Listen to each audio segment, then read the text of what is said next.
कोटि दंडवत सतगुरु देव को।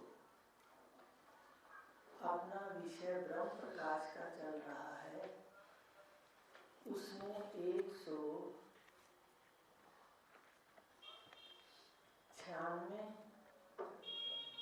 195 श्लोक हो गए थे। 195 हो गए थे। आज 196 श्लोक लेना है। और ये हो गया था कि आत्मा जो है, इस देह से आपको बताया था अन्वय कोश से अन्वय पुरुष क्यों हो, तुम्हारी मैं है। इस मैं को आत्मा तक सारे शरीर के जितने भी पुर्जे हैं, जितने भी अवस्थाएं हैं, जागृत स्वप्न सुषुप्ति, इससे परे प्रकाशक ये मैं वही है। ऐसे पहले आत्मा का साक्षात करना, तो फिर आत्मा ब्रह्म है, व्यापक है। जो ये साक्षी है, जो सुन रहा है मैं रूप से, ये व्यापक है, अनंत है अपने मूल स्वरूप में। मूल स्वरूप के अंदर अनंत है और देह के रूप के अंदर परिचिन्न भासता है। तो कहा कि जब ये जान लेती है मैं और बार बार आत्मा में लीन होती है, तो ये पवित्रता इसके अंदर आ जाती है, मन के अंदर। तीर्थ बताया था, सबसे महान तीर्थ है आत्म तीर्थ।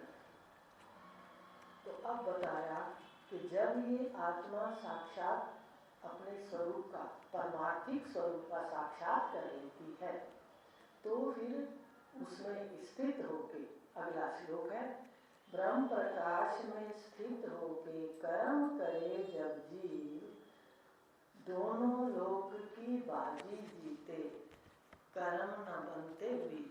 ये वो प्रश्न आ गया कि जब आत्मा मैं जो है, ये साक्षी है, ये जान ले आत्मा हूँ, साक्षी हूँ, प्रकाश स्वरूप हूँ, स्वयं प्रकाश हूँ। अब ये जान लेता है, फिर आत्मा ब्रह्म है ये जान लेता है, तो ये मैं ब्रह्म में स्थित हो जाती है, अपने मूल स्वरूप को जान लेती है। अब यहाँ ब्रह्म स्वरूप में स्थित होती है, फिर उसके बाद जब शरीर में आती है, अपना मनन चिंतन कर, अपने सारी देह इंद्रियों का बाध करके जब अपने स्वरूप में बैठती है, तो देह पर आने पर फिर इसको कर्म करने पड़ते हैं। ध्यान से सुनना, कर्म को छोड़ना। भगवान ने कहा ये तुम्हारे बस का नहीं है, कोई भी क्षण कर्म के बिना नहीं रह सकता। और ये तो हम जानते हैं कि हर क्षण सारा ब्रह्मांड चल रहा है। आपके शरीर में देखो, हाथ है, बाहर से सोए हैं पर अंदर से चल रहे हैं, तन्मात्राएं चल रही हैं। सारे हाथ कभी चल रहे हैं, कभी तो बूढ़े हो जाते हैं। बच्चा जवान होता है, जवान बूढ़ा हो जाता है, हमें पता ही नहीं चलता। ये अंदर क्रिया हो रही है, पेट में सब चल रहा है, टांगों में सब चल रहा है, सिर में सब चल रहा है सारा। तो कोई भी क्षण ऐसा नहीं जहाँ कर्म नहीं है, क्रिया नहीं है। तो कोई भी क्षण कर्म के बिना नहीं है। इसलिए ब्रह्म ज्ञानी भी अपने स्वरूप को जान करके फिर जब देह में उतरता है, तो सारे रिश्ते नातों को और इस मैं को, अध्यास वाली मैं को, ये जो मैं बोल रही है, ये अध्यास से युक्त है। शरीर इंद्रियों को ओढ़ के बैठी है, इसको अध्यास कहते हैं, भूल कहते हैं, भाव बना लेती है बस। इस अध्यास से युक्त है ये मैं। जब देह पे आती तो सारे कर्म करती है, वर्ण के, धर्म के, उल्टा उसके दोनों कर्म अच्छे होते हैं, परमार्थ के भी और व्यवहार के।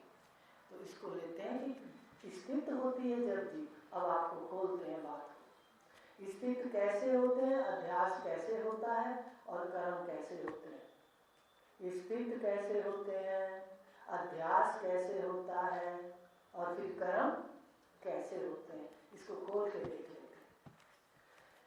कि देखो, जब हम इस जागृत को निपटा के फिर स्वप्न आ जाता है, फिर स्वप्न को निपटा लेते हैं, फिर सुषुप्ति आ जाती है। ना तो जागृत का गरबार है और ना ही फिर स्वप्न वाले संस्कार हैं। स्वप्न संस्कारों से आते हैं, दोनों ही नहीं है, वहाँ कुछ भी नहीं है, सारे संस्कार शून्य है, जीरो हो जाते हैं। तो वो देखो उस समय आपको 10 बार ये बात बताई होगी कि ना देह का पता है, ना परिवार का, ना घर का, ना अपने विस्तार का। तो अब ध्यान से सुनो कि जैसे आपकी देह उठती है निद्रा से, नींद किस किस पुर्जों को आती है आपको बताया है। देह इंद्रियां आदि, मन आदि सो जाते हैं, बुद्धि आदि सो जाती है, सब लय हो जाते हैं अपने प्रकाश स्वरूप में। आप प्रकाशक हो, सुषुप्ति के प्रकाशक। अब जब सुषुप्ति से देह उठती है, कहाँ से बीमारी है ध्यान देना। जैसे देह उठती है, शरीर उठता है, उसके साथ मैं हूँ जो है ना, है प्रकाशक, वो कैसे हो जाता है, मैं हूँ हो जाता है। उठ के हूँ करने लग जाते हैं, सोए हुए तो है हूँ लय है, हूँ का लय है। अब जैसे शरीर उठा, शरीर जगा, मैं हूँ भी जग गई। अब वो भूल से जो शरीर को मैं हूँ कहा, ये मैं हूँ, ये जगह, इसको कहते हैं अपनी मैं के अर्थ में भूल हो गई, अर्थ जानने में, अर्थाभ्यास पढ़ाया था, तो पढ़ाया था, भूल गए। मैं जब मैं हूँ में जगी देह में, तो अर्थाभ्यास हो गया, अभ्यास हो गया, भूल हो गई। इसके अर्थ में ये जो परमार्थिक मैं है, ये देह मानकर मैं हूँ। क्या किया, बनी नहीं, देह बनी नहीं, इसे माना मैं हूँ, भाव बना लिए। गलती निकालनी है इसको तो ध्यान से सुनेंगे। मैं हूँ हमने भाव बनाए, और जब ये मैं हूँ तो इससे जितने भी संबंध हैं वो संबंध बना लिए मेरे। पढ़ा था संबंधाध्यास, संसर्गाध्यास, वो सारे शब्द थे, अब उसको देख लिए। संबंधाध्यास हो गया, भूल संबंधों में आ गई, हमने भाव बनाए हैं सारे। देखो ये मेरा पुत्र है, मेरा पति, ये मेरी पत्नी, भाव है। अब संबंधाध्यास हो गया, संबंधों में भूल हो गई, वो भी भाव बना लिए, अर्थ में भी भाव बना लिए, अर्थाध्यास हो गया, मेरे हैं सारे। ये क्या है, संबंधाध्यास, सारे संबंध हो गए, ये भी भूल है। और ये भूल केवल हमने भावों में बनाई, सब मेरे बने नहीं। तभी तो गुरुदेव बार बार जगाते हैं कि विश्व के अंदर केवल तेरी अपनी चिंतन शक्ति, अपनी जो सामर्थ्य है सत्य में रहने की, सत्य में रहने की, वो सत्य है, बाकी कोई तेरा नहीं। पर मन है कि मानता नहीं। अब वहां जगे, देखो देह जगी, आप शांत रहो, आप सत्य हो, प्रकाशक हो। देह जगी, मैं हूँ भाव बन गया, सारे मेरे हैं भाव बन गया, यहाँ सारी शास्त्र घट गया, अर्थाध्यास, संबंधाध्यास है, ज्ञानाध्यास। ज्ञान भी तो उल्टा हुआ, ज्ञान भी तो भूल वाला हुआ कि मैं शरीर हूँ, घर मेरा है, ये ज्ञानाध्यास है। और वो संबंध से जुड़ गया, सारे भाव बन गए, सारे भाव बनाए। ठीक है, सारा दिन देह चलता रहा, हम भावों से खेलते रहे, ठीक है, सारे अध्यास। रात को जब देश हो गई तो सारे अध्यास मर गए। देखिए कहाँ तक इसकी पहुंच है। हम जब इसको ज्ञान से, बड़े प्रखर ज्ञान से इसको देख लेंगे तो छोड़ना आसान हो जाएगा, हमें समझ आएगा। केवल श्रवण करो, सबसे बड़ा अनुष्ठान है श्रवण। और फिर कहा कुशल जो वक्ता है वो आपको जल्दी मुक्त करा देगा। अगर हमें शब्द की, ये ज्ञान की गाड़ी है, ये ज्ञान मार्ग है राधा स्वामी का। बताइए, ज्ञान की मार्ग के अंदर तो शब्द चाहिए ना, ज्ञान चाहिए ना, उस पर चढ़ के जाएंगे। तो ज्ञान हुआ, मैं जगी तो सब विकार हुए, मैं हूँ। और ये शरीर, मैं कहाँ जगी, मैं प्रकाशक हूँ, सत्य हूँ, चिद हूँ, आनंद हूँ। देह जगी, मैं हूँ जग गया, मेरे हैं जग गया, ये भाव बन गए। रात को देह फिर सोई तो सारे ही मर गए, भाव खत्म हो गए कह दूं तो कहाँ तक रहे। इसका मतलब क्या है, केवल ये भूल शरीर उठा तो है और शरीर मिटेगा तो भूल भी नहीं, पर इसका प्रकाशक कौन है? देह है तुम भी प्रकाशक हो, और देह नहीं है सुषुप्ति में तुम भी प्रकाशक हो, और स्वप्न में भी तुम ही प्रकाशक हो। स्वप्न को कौन प्रकाश रहा है? आप प्रकाश रहे हो, आपके तेज में है, आपके प्रकाश में है। ये जरूर है कि जो दृश्य है वो तू दृष्टा ही है, वो तेरे से ही है, दृश्य दृष्टा रूप है। तो देखो ना, अद्वैत कितना स्पष्ट है ईश्वर का, पर बताने वाला गुरु चाहिए। वो ईश्वर से भी महान है, ऐसा कहा गया कि वो उस सारे बंधनों से, अगर हम अपने सत्य स्वरूप परमार्थिक स्वरूप को नहीं जानते तो सारी बीमारियां हैं जो अभी पड़ी हैं, देह के उठते सारी बीमारियां हैं। और अगर हम अपने परमार्थिक स्वरूप को जान गए कि मैं आत्मा सच्चिदानंद, तीन शरीर पंच कोशों का प्रकाशक, इससे परे, इससे न्यारा और इससे प्यारा, जब ये जान लिया तो फिर सारा का सारा कट गया।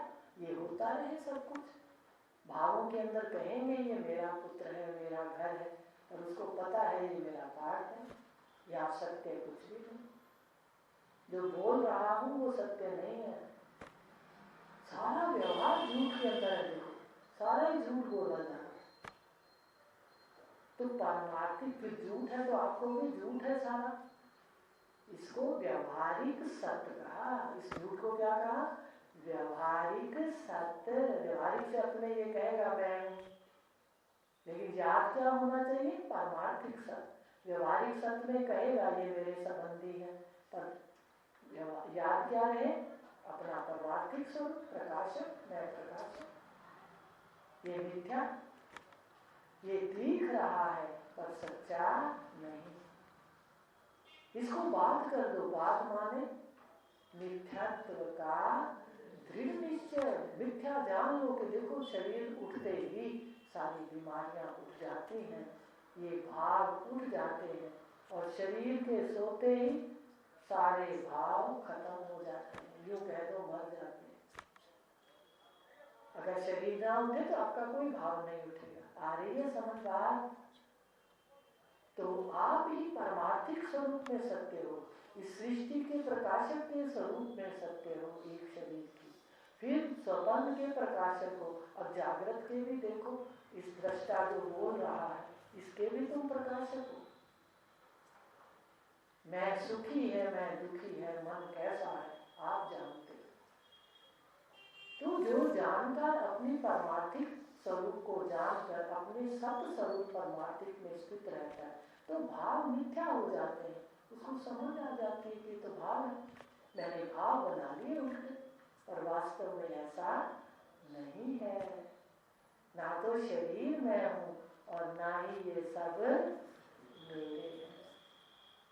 सबके पीछे मेरा मेरा मेरा मेरा करके भागता है।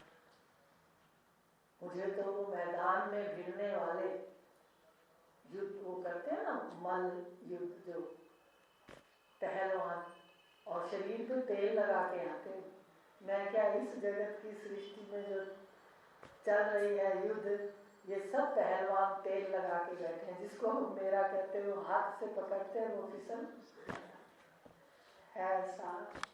माँ बाप को कितना चिपके थे मेरा मेरा, फिसल गए, अब आ जाइए ससुराल में चिपक लीजिए, उसके बाद बच्चे आएंगे तो फिर वो आगे तो उनको चिपक लेंगे, फिर सब तेल लगाए बैठे, हाथ एकदम फिसल जाते हैं। तो जब जान लेंगे कि परमार्थिक सत्य में रहना है, ये जानते हुए देखते हुए ये व्यवहार में तो सही है, नाटक है, लेकिन ये है व्यवहारिक सत्य। ये सत्य परमार्थिक सत्य नहीं है, पूर्ण सत्य नहीं है। मिट्टी के इतने बर्तन हैं, मिट्टी के इतने बर्तन हैं, व्यवहार में सत्य है। आप व्यवहार में कसूरे का काम है तो कसूरा ही उठाओगे मिट्टी का बर्तन, मटके का काम है तो जल भरने के लिए मटका हिलाओगे। इसको कहते हैं व्यवहारिक सत्य। आकार में व्यवहार है, याद रखना, व्यवहार है बस। वस्तु सत्ता परमार्थिक सच्चिदानंद अद्वितीय अनंत है, वो ज्ञान स्वरूप है और वो तेरा कोई रिश्तेदार नहीं, वह तू है। तो इस प्रकार पारमार्थिक सत्य को सत्य में स्थित रहने से जो ये व्यवहारिक सत्ता है इसको मिथ्या जान लो। नाटक को कौन समझता है जो पाठ करने आता है कि ये सच्चा है? वो तो थोड़ी देर नाटक खत्म हो फटाफट अपने घर भागता है, मैं घर जाऊं। ऐसे ही हमें व्यवहारिक सत्य को मिथ्या जान करके सहज में बाधित हो जाएगा। अब जब मिथ्या का निश्चय हो जाएगा फिर व्यवहार करेंगे तो मिथ्या के निश्चय से। इसको कहते हैं बाध करके व्यवहार करेंगे। आप व्यवहार करते रहेंगे पर आपको पता है सच्चा कुछ नहीं। इसको कहते हैं बाधिता वृत्ति। बाध सहित व्यवहार करेंगे, मिथ्यात्व के निश्चय सहित करेंगे। और ये आज मनन करना घर का काम है कि शरीर उठता है तो मैं हूँ और मेरे हैं। अर्थाध्यास, ज्ञानाध्यास, संबंधाध्यास, संसर्गाध्यास सारे यही आ जाते हैं। मनन करके आना। और जब ये सोता तो सारे मर जाते हैं जितने भाव। तो इसका मतलब इतनी देर के लिए मैं सदा रहता हूँ, मैं सत्य हूँ परमार्थिक रूप से। अपने सत्य को याद रखना, इस स्वरूप को। तो यही वो कह रहे। फिर वो कर्म करता है, तो कर्म तो करता है, फिर कैसे कर्म करता है? जो उसका वर्ण है, जो उसका धर्म है, उससे शास्त्र आज्ञा उसके अनुसार चलता है। कल भी खोल दिया था कि पहले ही उसको शमदम आदि की आदत पड़ जाती है, उसका श्रद्धा से अंतःकरण झुक जाता है, तो फिर उसमें कोई विकार अंतःकरण में नहीं आते। उसका व्यवहार दूसरों के अनुकरण करने योग्य होता है, दूसरे उसी की कदम पर चलते हैं आने वाली पीढ़ी। तो कहा कर्म करता है। पर यहाँ पर ब्रह्म सूत्र में एक प्रश्न था, आपको बता दें। उसमें था कि जब व्यवहार मिथ्या जान लेगा साधक, शंकावादी ने शंका करी कि जब व्यवहार जान लिया जगत मिथ्या है तो व्यवहार कैसे होगा? उससे व्यवहार सही नहीं होगा। प्रश्न फिर सुन लो। शंका की गई वेदांत से, सतगुरुदेव से कि आप कह रहे हो कि भाई वो सारा जगत मिथ्या, उसको पता चल जाता है, उसको जानकारी हो जाती है कि सच्चा कुछ नहीं, तो वो कैसे व्यवहार करेगा बिना आसक्ति के? व्यवहार कैसे करेगा? तो कहा देखो, एक वेदांत ही ऐसा है, बाकी जितने मार्ग हैं, आप कोई भी नाम ले लो, 6 दर्शनों में से 5 दर्शन, उनके शिष्य भी, वो सब शाखाओं तक पहुंचते हुए आखिरी शाखा तक भी आ जाते हैं कि मैं आत्मा हूँ और देह मिथ्या है, जड़, जिसको योग भी कहते हैं, अभ्यास जन्य योग भी कहते हैं। लेकिन यहाँ पर दुख पूर्ण रूप से, बंधन पूर्ण रूप से, एक तो दुख नहीं छूटते और भय नहीं छूटता। भय भी क्यों नहीं छूटता? क्योंकि देखो, जब हम एक शरीर में बैठे हैं, उसमें अपने को अलग करते हैं, फिर आते हैं तो फिर शरीर और रिश्तेदारों के साथ मिल जाते हैं। लेकिन वेदांत कहते हैं कि बिल्कुल ये मध्य काल की प्रतीति है और ये जितना भी विस्तार है ये तो लीला है, ईश्वर की लीला है। उपनिषद के मंत्र भी है कि ये जितना भी दृश्य है ये माया मात्र है, ये सब मिथ्या है, मतलब माया मात्र निरम द्वैतम, ऐसा मंत्र है ज्योति। तो जब ये मिथ्या है, ये एक लीला है ईश्वर की, तो लीला में तो आनंद लेता है। उसको पता है यहाँ को कोई भी मर नहीं रहा। देखो, सबसे बड़ा मृत्यु का डर होता है, पर जब ये समझ आ जाता है तत्वज्ञानी को,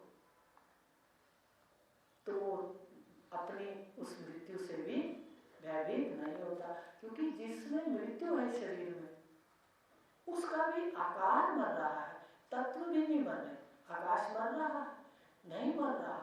वायु मर रही है, अग्नि मर रही है, जल मर रहा है, पृथ्वी मर रही है, कहते कोई नहीं मर रहा।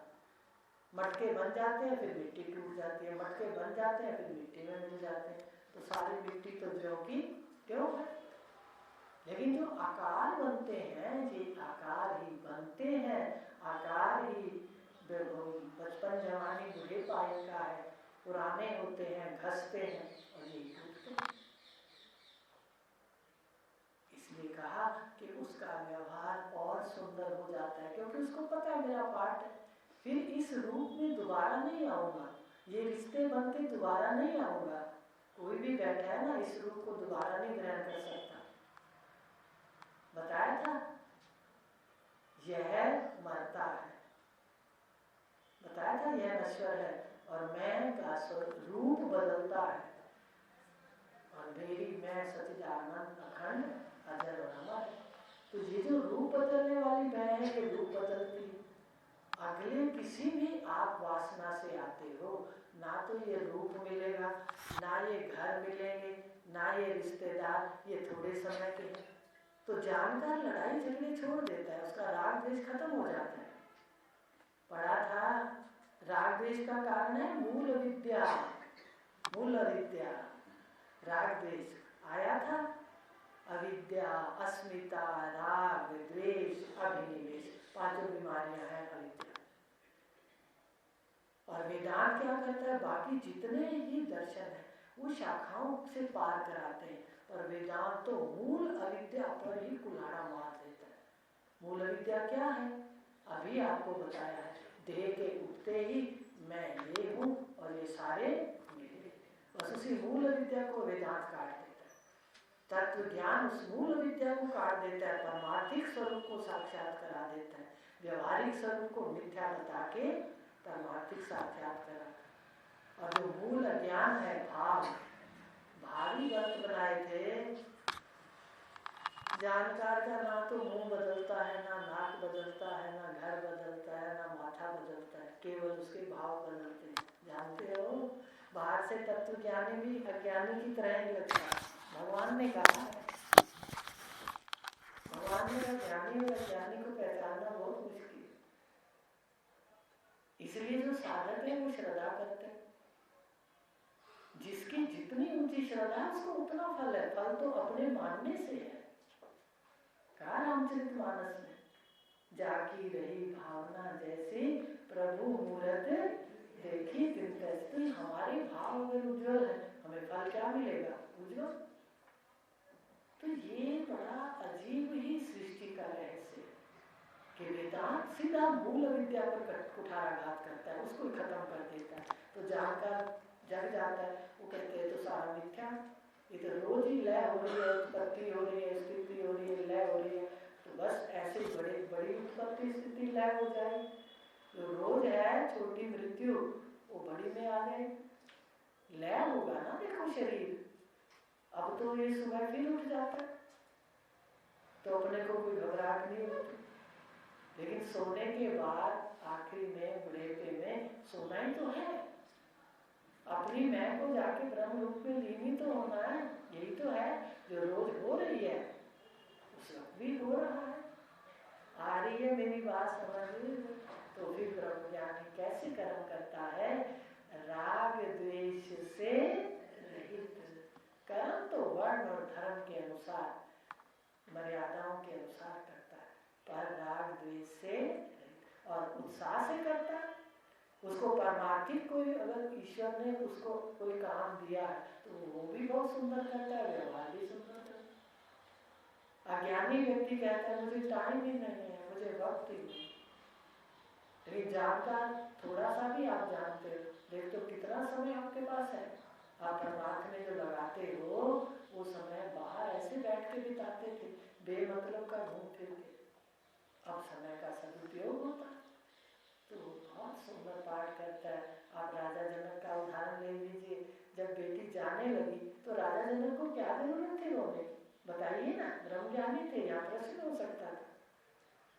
तो सतगुरुदेव ने उत्तर दिया कि ब्रह्मज्ञानी उल्टा श्रद्धा सहित आसक्ति रहित इष्ट के प्रति सदा, सामने सारा इष्ट ही तो है मेरा, ये मुझे जो आकर्षित कर रहा है, ये मैं बैठा है तो आकर्षित कर रहा है मेरा मन, तो एक को देखता। तो इष्ट के सहित, इष्ट की भक्ति के सहित, श्रद्धा के सहित, पर आसक्ति के उसके लिए ना कोई मेरा है ना मैं, तो और सुंदर व्यवहार होता है। ये सदगुरुदेव ने उत्तर दिया कि अज्ञानी व्यक्ति व्यवहार भी सुंदर नहीं करता, क्योंकि उसको 5 रोग लगे हुए हैं। अविद्या पहला रोग, अस्मिता, राग, द्वेष और अभिनिवेश। तो अज्ञान क्या करता है, उसी पहले उस अज्ञान को कुठाराघात करता है। तो इसलिए उसके व्यवहार भी सुंदर होता है, कर्म भी धर्म के अनुसार। कल आगे लेंगे। ओम